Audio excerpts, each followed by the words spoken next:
and then leaseback. So as we know, there are two parties. One is the seller and the other is the buyer. The seller has a property which the seller is selling to the buyer. But for some reason, the seller wants to use that property for the next number of years.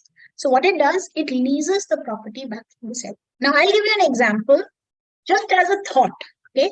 Imagine, this is a real life example, guys. Okay. There was somebody in Delhi at I'm talking about donkey years back, but imagine a situation when today somebody who was living in Ukraine came, with ancestral properties in Ukraine, came to India and bought a property, stayed here for 5 years. And before the Ukraine war was there, before all of this started between Ukraine and Russia, imagine a situation where he sold his property. So he was wanting to pack up his bags and go back to Ukraine. So what he did, he sold off his property in some good area in Delhi and he sold it to a party. So that party, let's call him the buyer. So there was a seller, he sold his property, the buyer got it. Paperwork was done, everything was fine. Suddenly, by the time the paperwork was getting completed, he got to know that in Ukraine there is a war. So what he does, he requests the lessor that this is an unexpected turn. I don't want to buy back my property, but for some time before I can actually move to Ukraine with my family, I want you to let me use that property, and I'm ready to pay you the rent. Imagine a situation like that. I've already sold my property. For some reason, I need to use that property for some limited period, and the buyer lets me do that. Okay, so buyer says, okay, I'm anyway supposed to shift, but if you need it so desperately, you stay there. So it's okay, just give me 6 months, I will sort out everything, and then I'll move. So what we do, we get into a sale and a leaseback transaction. Okay, so technically we call it a sale and a leaseback. Now, when the leaseback is happening, guys, now here the accounting standard is very clear. So you go to the substance behind the form. What kind of a leaseback is it? Is it a leaseback that might classify itself as a sale or a finance type lease, or is it an operating lease? Okay, why do you think it is important? Actually, if it is a leaseback of a sale type lease, guys, then is it a sale at all? What do you think? I sell my asset, and the buyer who uses it becomes the lessee, becomes the buyer, and then I take the lease from him, and the lease classifies as a finance lease or a sale type lease. What kind of a transaction is this? This is not sale then. Do you understand that? I have given the sale asset to you, you gave me the money, and then I retain the control of the asset, isn't it? This kind of a transaction, no, it's not a sale return, Vishnu. It's not a sale only. It is actually just a financing transaction. I have given the asset as a collateral and I have taken loan from you. Do you understand this, Vishnu? Basically, if I sell, so imagine if I'm staying in Delhi, I sell my asset to, let's say, Rahul. And Rahul and Sharad, okay, both of them are friends. Rahul sells his property to Sharad, and then he buys back that property in the form of a sale lease, which is qualifying either the S or the P or the O or the P or the S. What will happen? It is no longer a sale, right? So what is it? Remember, in this case, it will not be a sale. It will be a normal financing transaction. So what will happen? The journal entry will simply be cash to a financial liability. I am actually taking a loan from you and I'm giving you the property as a collateral. Do you understand that? So it is just a liability. You will take the interest, effective interest method to calculate the PBs, and then I will pay you interest. As simple as that. There is no question of the sale here. Now understand, whenever the sale happens, there is a gain or a loss that is booked at a seller's perspective, right? That will not be recognized if it is a sale with a lease back in the nature of sale or finance lease. Okay? So in order for the sale to actually qualify as a sale, the lease back has to be in the nature of an operating lease. Because if the lease back is not in the nature of an operating lease, then it is not a sale. That means the first question you've got to ask yourself is it a sale or not? Because if it is not a sale, there's no question of the asset being removed from the seller's book, isn't it? The asset will continue. So can you see in this situation, when there is no sale, the asset will continue in the seller's book. The seller will depreciate the asset in his book. The lessee will not own the property. So this is the lessor. And if I look in the lessee's book, he will not have the asset, he will not depreciate. Is this clear?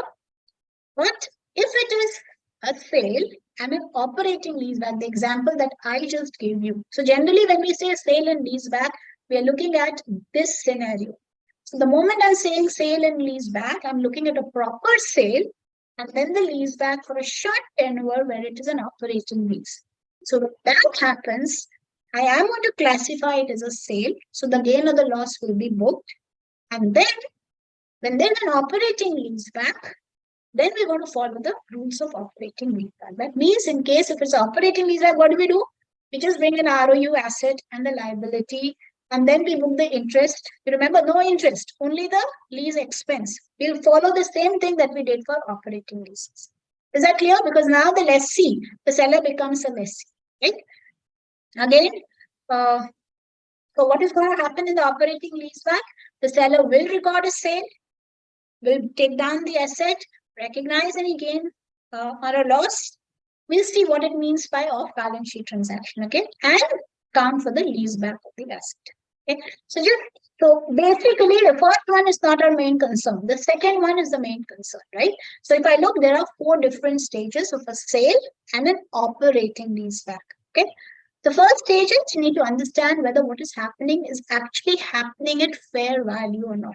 Because if it is not at fair value, then you will have to bring it down to fair value. It has to be at arm's length. If it is not at arm's length, you've got to bring it at the arm's length level. So what you're going to do, in the first case, in order to determine whether it is at the fair value or not, you're going to find out either if there's a difference between sale price or fair value, or if there's a difference. So what you get, is there a difference? What you give, is there a difference? What you get is a sale price. Find out, is it same as the fair value of the asset in the market? What you give is the lease rental. Find out, is there a difference between what you are paying and what the market rentals are? So if either of two, there is a delta, then you know that the transaction is not at the fair value. Is it making sense, guys? Because if you've understood till now, then this is just common sense, right? So what we do, we have to first effect it at the arm's length. So first understand, is it at arm's length? How do you see what you're getting? Is it at fair value? What you're giving? Is it at fair value of the rentals? If there is a delta in either one, we say it is not at fair value. Then we'll make adjustments for the delta. The delta is called off-market adjustments.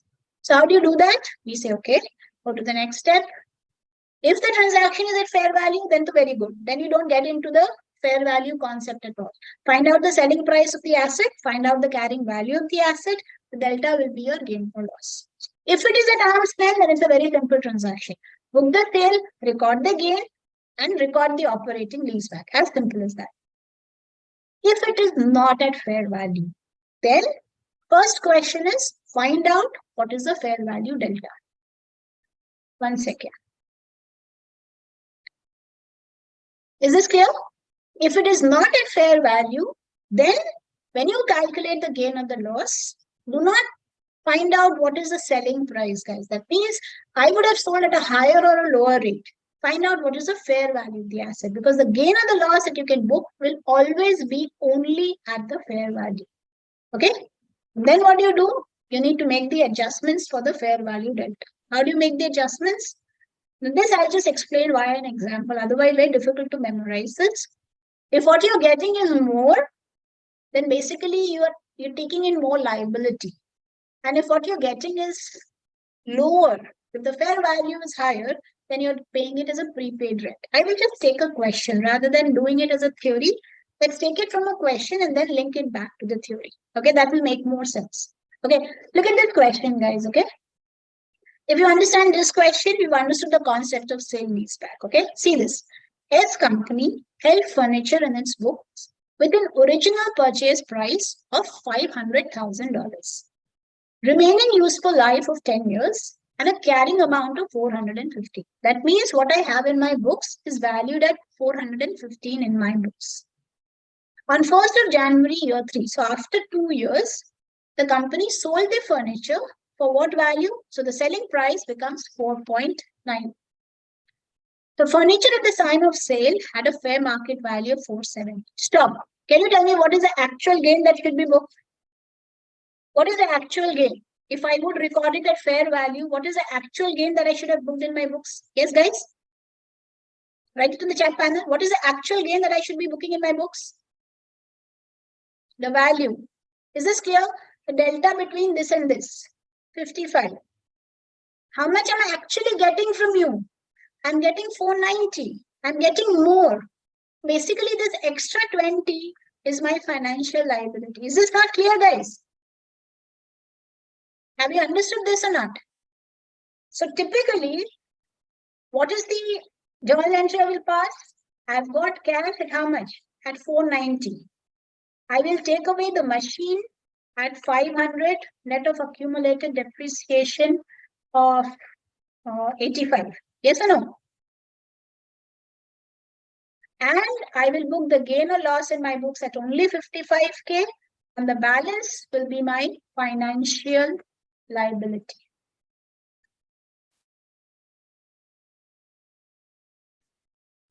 Why do have you understood this? financial liability? I have got more, right? So it's a kind of a loan. Are we getting the loan? Yes, you're taking extra loan. And if say this was 490 and if this was 470,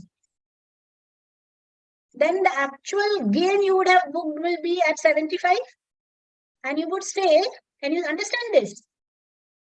Fair value is higher, selling price was less. That means you would have prepaid the rent to me. Have you understood this? You've prepaid the rent to me. You're paying me less than what you should pay me. So the delta, I'm adding it as a prepayment of rent. Is this making sense now, guys? Everybody? Is this a sale? The answer is yes. Why? Because the buyer. So basically in this question, they've already told you that the sale criteria is met. Okay, because there is a lease back and there was an amount, but they did not want you to go any further. So this question is only for the first entry that is being passed, where you're booking the cash, you're taking away the asset, the gain is getting booked, and the delta, if there is the amount that you're paying, receiving is higher, you're taking it an additional liability. If it is lower, you're going to treat it like a prepaid rent. Okay. But so this is actually a very toned down version. Okay. And if you guys have time, you're going to take a very complicated question and just take you to that level, but not now. I want you to finish everything in leasing. And then we'll actually do a question where we'll determine the lease back and then we'll work out the entire, but that is a little difficult at this stage because that will involve Can you understand this entire lease back? You will have to break it into the financial liability component and the normal lease liability component and then do it. We recognize only fair value gain or loss, the balance to Vishnu, unmute yourself. I didn't understand your question. Come again. What is your question? The difference between the fair value to the carrying value we will recognize as gain or loss, and the balance in excess of loss or gain. Payment difference will get. Yes. Either debit, it will be prepaid rent. Credit, it will be financial liability. Got it. Is it clear? So Shraddha, in case of financial liability, will the other guy would pay more of the lease rentals? No. Yeah, see, this amount is fixed, right? When you're leasing back, then there will be a fixed amount that you will have to pay at every tenure, isn't it? So in real life, actually, you will have to break this into lease liability and financial liability. That means this is the loan and this is the lease liability. There will be different fair value factors for both and you'll have to work it out. It becomes a little complicated. But have I answered your question? This amount, you will have to compute all of that. They will just tell you, okay, this is the lease back, this is the amount that will be paid every fixed interval. Then when you have to, then you will have to calculate, the PVs will be given to you at 4.75%. You will have to calculate, okay, out of this, how much is the financial liability, how much is the lease liability? And then the payment will also happen accordingly. Yes. So financial liability, the repayment would be covered in this, right? 1, 1, 2, 3. Yes. Okay. That is why it becomes complicated, right? Because now you will have to split it into financial and lease liability, calculate the interest element separately, and then make the payment separately. But I don't think that that level will be tested in your CPA exam. So first level, if you're able to understand, this is good. Is this clear? Yeah. Rest is clear. Yeah, thank you. Yeah. And the last one is what happens if the sale criteria is not met.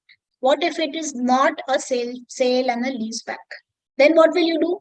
Then it is just, so this is what if this is not the sale and the lease back criteria is not qualifying it for a sale. Then what will be the journal entry? You will just book cash and you will book the entire amount as a financial liability. For how much? Financial liability for 490K. Have you understood this? And then just like, and so this is the annual payment that you're making every year, right? So what you will do? The first payment is happening right now. So you will book it as an interest X. Have you understood this? So the liability will go to cash. How much? 112,396. Okay, but this payment is happening from next year, guys. Okay, that means it is after the end of first year. Do you understand what I'm doing? So now I will just break it down into interest. So there will be interest expense, financial liability to cash. So I'm paying 112,396.5, out of which my opening liability was 490K, and I will take interest at the rate of 4.75. Have you understood this, guys? What is my interest liability, guys? Opening liability is 490, right? I will take 4.75 as interest. So that interest is becoming how much? Just calculate. 23,275, right? So when I'm paying this 23,275, my total cash that I'm paying is 123,396. So the balance I will pay it as a principal, which is my lease liability coming down. So this will become my lease liability coming down. How much? This will be the delta between 123 and this 23,270. Is this clear, guys? Just a normal liability that we have. 23,275 and the delta between 112,96.5 become. This will become my financial. So every year your financial liabilities will go down to the extent of the effective interest method.